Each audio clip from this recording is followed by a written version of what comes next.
Profit Picks here. Welcome back. UFC Fight Night 19. We got Blaydes versus Lewis. We're going to go over the whole card. I think we're going to avoid the Spivak fight. I didn't do enough tape on that to even give my opinion. Last week we actually did pretty good. We got lucky. The Jillian fight was canceled, and I'm kind of happy about that because I gave out Jillian next week to the YouTube community, and after doing more research, watching her interviews, I watched the MMA Parlay King's interview of her, and I got to give a shout out to him. He did great last week, going 3-15, and he did save us from that loser. You know what? I got a little conspiracy theory now because so much money came in on Maverick. She went from even odds to -160, and then all of a sudden the fight's canceled. You know, maybe Vegas came in and gave him the call like, hey, rebook this later. Let's get Jillian, you know, ready for this one. But I don't like that. You know, we kind of had a little biased opinion there on her, and I'm glad that we dodged that. Shout out to him. He's making great content for cappers as well, doing interviews with fighters, longer interviews as well, and he's asking the right questions. I got to give a shout out to him. Last week we didn't do too great with the clients. We lost on props. Pitolo did cost us the day. A minute, if he survived one more minute, we would have hit that plus 375 on him by decision. Everyone had it flipped last week too. Everyone thought Pitolo round 3, and it ended up being Vasquez round 3. So this week we're gonna go through everything. We got a round robin for you, and we have 2 straight bets. Nothing too crazy. That's all we got so far. First fight of the night we're gonna go over is the Draco Rodriguez fight versus Zahavi. Firas Zahavi's brother. This is a pretty easy fight to break down. Zahavi's going to have the advantage on the ground, but not a big advantage because Draco's a brown belt, and he's been using it as well. Some people are giving him more credit. Draco Rodriguez is going to have a big advantage in the stand-up. He's way crisper in the boxing department. I think he could knock him out as well. But I'm going to stay away from this fight. I might wait till weigh-ins to see how they stack up to each other. But at first, I was leaning the dog here to maybe, you know, it's just his IQ might not be there yet. Draco's more experienced, even though he's 9 years younger.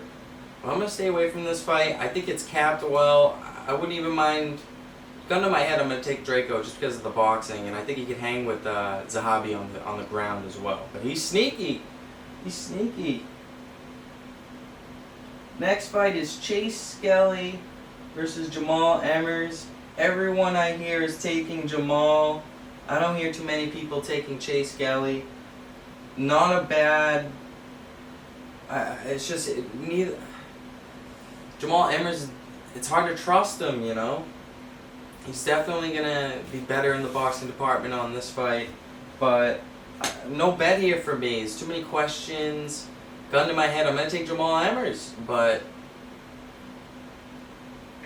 Chase Skelly, it's hard to sleep on a vet like him, especially when Jamal Emmers just doesn't want to show up some fights. It's hard to trust him, untrustworthy. I do understand that he's coming off of injuries, but I'm staying away. Next fight is Casey ONeill versus Shannon Dawson. Great stylistic matchups this week. It's all seems like all grappler versus striker, the whole card, and that's gonna end in a lot of finishes. I'll tell you that. It's gonna be a lot of finishes this card. Shannon Dobson's gonna beat her up on the feet, and Casey ONeill's gonna be relentless with the takedowns and the ground and pound. I'm staying away from this fight as well. It's hard. It's just how do you bring in? How do these odds makers bring Casey ONeill as the favorite? It's because she's undefeated. There is a way for her to win, just outgas Shanna. Another fight I'm going to stay away from. I am leaning Casey, though, ONeill. I am leaning chalk. Much of a chalky card. First bet on the card right here. Did good tape study on this. Rafael Alves versus Pat Sabatini. I love Sabatini in this fight. He is our biscuit of the night, the underdog play of the night at plus 160, and I would definitely bet the prop him by sub. It's probably going to be around plus 300, maybe 350 if we're lucky. Definitely going to take that. Thing with this fight is Alves is coming down an extra 10 pounds in weight, so he's coming down to 145. He's going to be a little bit drained. I'm also not going to be betting this fight till I see the weigh-ins, till I see the face-offs. I really would like to bet more on this fight, and if I see Alves not look a little green, look a little unhealthy at the weigh-ins, I will bet heavier on Pat. But this guy has a big advantage in the BJJ, in the wrestling department. Wow. I'm blown away by this guy. I think the odds are completely off. I think it should be even. But I do understand that Alves is the bigger guy. He is extremely dangerous on the feet. And if you look at the over-under on this fight at 1.5 rounds, they see a finish. They see Alves either getting submitted, and he's chinny as well. He's been finished 9 times. Or they see Pat getting knocked out, who's never been finished in my opinion, other than when his arm got broken. But he came back 7 months right after that. He's a champ. I have to go with the little bulldog, but I am going to be waiting to bet this fight. I am going to see how they come in. But wow, how do you not take the dog and Pat? You know what it is? When you watch Alves sparring on the feet, he is scary. He is scary. If this fight was at 155, I wouldn't be touching it. But that extra 10 pounds getting cut is going to be an advantage. But we are taking this fight on short notice, which is another red flag. But I love the odds. I love the background. And I love the advantage that this kid has. He can sub him. He's also chinny as well. We can't even sleep on Pat on the feet. I just don't think he's as fast and as technical. But I love this spot on this card. I'll be taking a shot on the dog. Finally, a little biscuit to toss you guys. Julian Rosa versus Nate Landwehr. I was leaning. I got in my head I'm going to take a Rosa because I think he can get the finish. I think Landwehr, they both keep their hands down. I like that Rosa's bigger. But our play on this fight is the over 2.5 rounds. They're both very durable. I don't see either of them submitting each other. I see this being a 3-round slugfest where both kind of get tired. The only way I see Landwehr getting the finish is by voluming Rosa and pressuring him so much that he gasses himself out, maybe even takes a little bit of damage. But I see Rosa having more ways to finish with leg kicks, leg kick knockouts. Landwehr's chin is a bit questionable,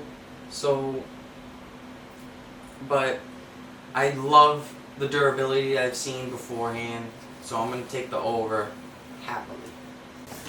Next fight, guys. Let's see here. We got John Castaneda versus Eddie Weiland. Oh, this one had me scratching my head with the odds. I was like, why is Eddie Weiland fighting this young guy? Even odds. Why is this fight even odds? I was confused. And it was because Eddie Weiland is better on the feet.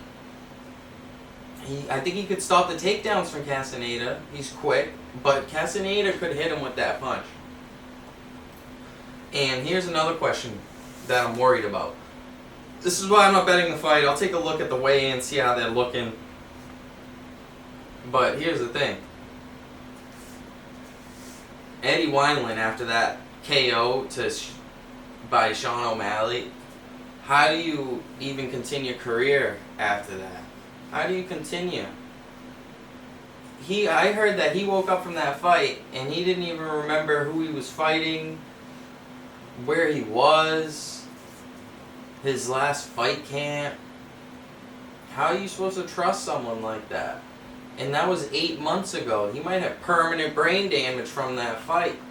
It's hard to trust him. He might be declining heavily, just like, Alistair Olynyk. He's declining heavily. These are people who were known for having tough chins, being only knocked out 3 to 4 times in most of their career. But we all know by the tail end of these careers, they're getting knocked out. They are getting knocked out.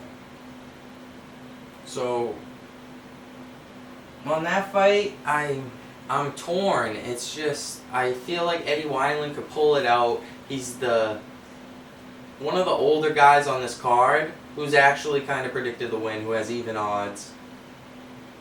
Only other person who I could see somewhat winning, who's old on this card, is maybe Olynyk by a sub in the first, because he's gonna gas out too. But we'll get to that. We'll get to that fight. On this fight, I ain't betting this fight, but in the over/under, I'll tell you something. The over is at -180 for 2.5 rounds. The bookies are telling you someone's gonna win by decision. Who do you think it's gonna be? I don't know. I think Eddie Weiland could out-volume him. He's gonna have a little bit of height, a little bit of reach. But do you trust the chin? I'm gonna stay away, but gun to my head, I'll pick Eddie Weiland. Drakkar Klose versus Luis Pena. I don't have a good read on this fight. I think Drakkar Klose is more well-rounded, better on the feet, and he can handle Luis Pena. But Luis Pena's a dog. He can come in with some crazy jiu-jitsu, get his back, and hold him down and win on points easily as well. Might even be able to pull a submission out of his ass too. But I don't have a good read on that fight. I'm staying far, far away from that fight. Gun to my head on that fight though, I do like the over. I'm gonna do a little bit more research on that. Maybe gave that to the clients, but I might be leaning to the over as well in this because they're both pretty durable. Jared the Flash Gordon versus Danny Chavez. I want to bet Chavez so bad in this fight. I am gonna wait till the weigh-ins, but I think him by knockout is a good bet because Gordon's been chinny as of lately. He's been knocked out 3 out of the last 5 fights. And Danny's back at MMA Masters. He's training with the best, training with Colby Covington. Good trainers over there. A lot of bodies to work with. And he's got the momentum. Hard to go against Danny. I am going to wait on that, but my lean is towards Danny. But Jared Flash Gordon, only thing I'm worried about is that if he gets him down in the first round, and there's a lot of grappling, and Danny Chavez is working off his back a lot, we saw him gas a little bit in the 3rd round and slow down. So if we see a heavy grappling game by Jared Gordon early, I'd be worried as well. And if you see that, maybe get ready for a live bet because the longer I see Chavez grapple, the more I'm going to get nervous he's going to gas out. So that's also why I'm waiting. I'm going to watch some more tape on Chavez. From what I've been hearing, he sounds good. He sounds very motivated. He's hungry. But, I'm going to see if I can find some training videos on him and see if I can hear about his cardio as well, which I'm mainly worried about in that fight. Mainly worried about the cardio. And I heard from Jared Gordon, he's scared of him on the feet. From what I heard, he was scared. He knows what his game plan is. Punch and take down. Throw a punch and get the takedown. Nursidine Imavov versus Phil Hawes. Don't have a good read on this fight either. I'm leaning Phil Hawes just to be more aggressive, have more power in the hands. Imavov, I think he gets a little bit inactive sometimes. I think Phil Hawes is going to have the volume. I think his new fight camp has got his stamina up, has got his cardio right, and they got his mentality right as well. If you see him in there, he's calm. When he's on his back, he's calm. When he's in a bad position, he's calm. And when he's about to get the knockout, it seems like he's calm too. I like his mentality. I like how he holds himself in there. But no bet for me on this. But gun to my head, Phil Hawes. Maybe I'll throw a prop. Maybe I'll throw a little prop in there, maybe bet around for fun. But we'll wait for the weigh-ins to even consider that. Alistair Olynyk versus Chris Dawkins. Love this fight. We have a bet on this fight. I'm going to take Chris Dawkins. Got a ton of parlays waiting to be cashed on this fight. I am nervous. I'm thinking about hedging a little bit, betting Olynyk first round sub. I think that's the only way he can win. He just loves... After watching him in the Derek Lewis fight, everyone says, oh, Olynyk's a slow starter. Not anymore. As they get older, they learn their game plan, and it's come out fast, unleash the gas tank, balls to the wall, get the submission, and go home. And if not, just... you're fucked. He pretty much gets finished now. But that might be the new Olynyk that we see. He's not going to get better. We're not going to see his gas tank increase. But this is going to be one of the first times he's fighting someone actually at his weight. He's usually fighting people 240, 260, and he's at 227, 230.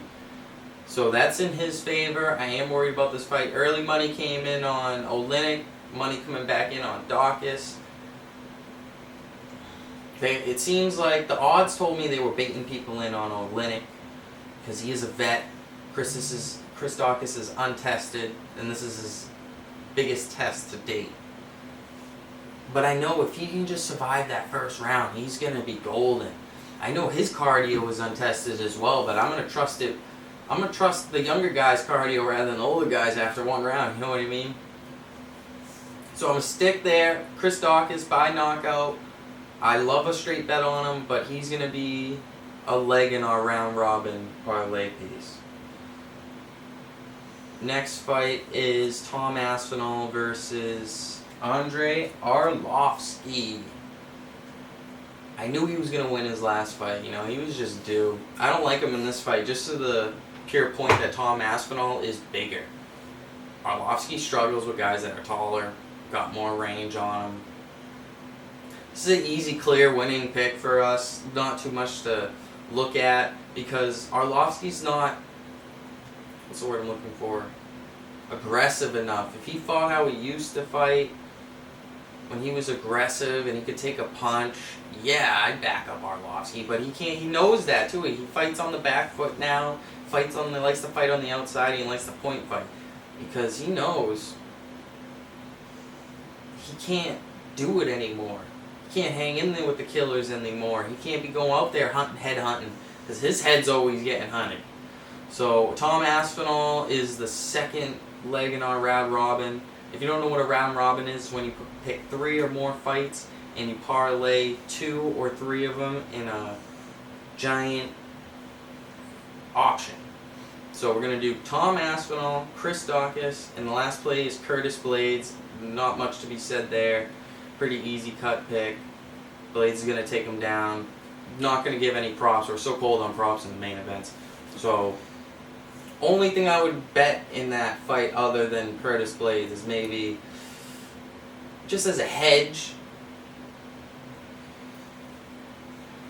And you know what's so funny is that watching the interview from 2 months ago with Derek Lewis, he predicted himself to win by decision, which would be a crazy thing to happen. That would blow my mind. Vegas would eat up on that too. The odds on that must be ridiculous. I'm going to check that out just for fun. But I thought that was funny that he predicted the fight to go the way no one sees it going, which is Derek Lewis by decision. But I don't see that. I think that was a joke too because I laughed at myself hearing that. But he didn't even give a smile. He seemed kind of serious. Scares me. I see Blaydes getting him down, maybe even winning a decision, maybe knocking him out. I don't know what's going to happen. Submission. He's hard to predict. He could take it and win it any way he wants. I think the sooner the better for him because he's got cardio issues himself in the 4th or 5th round. So I would take as a hedge, I would take Derek Lewis first round knockout or by knockout. You're probably going to get it at 6-1 odds. It's not a bad hedge. And that's his only path to victory I see. And we know it that Blaydes can be rushed in the first round. Caught off guard. And even depending on the ref, you know, he gets a bad ref like Herb Dean. You know, Herb Dean loves to cause something controversial. Which is something I wish that we could do. I wish we could look up the refs beforehand. If you know a way to look up the refs beforehand, know which refs ref in which fight, I wish I had that. That would be some great information. Subscribe, comment below. Good luck to you this week. We're going to crush it. We're starting to heat up. We went 2-1 last week on free plays. I'm pretty sure Jillian was going to lose, so we got saved on that one. We got bailed out of the bank on that one. We'll have some picks for us next week. What other news do we have? We're going to have a very cool NFL video coming out on how the NFL was scripted this year beforehand and how there's an insider group who knows what's going on and what's going to happen in the NFL. Stay tuned for that. We're going to release that later on this week. And if you need my socials, I'm on Instagram at profit_picks. DM me if you want to chat. If you're in the hole and you need some help getting out of the hole, I'm here to help as well. I look forward to working with you, and I hope you have a great day.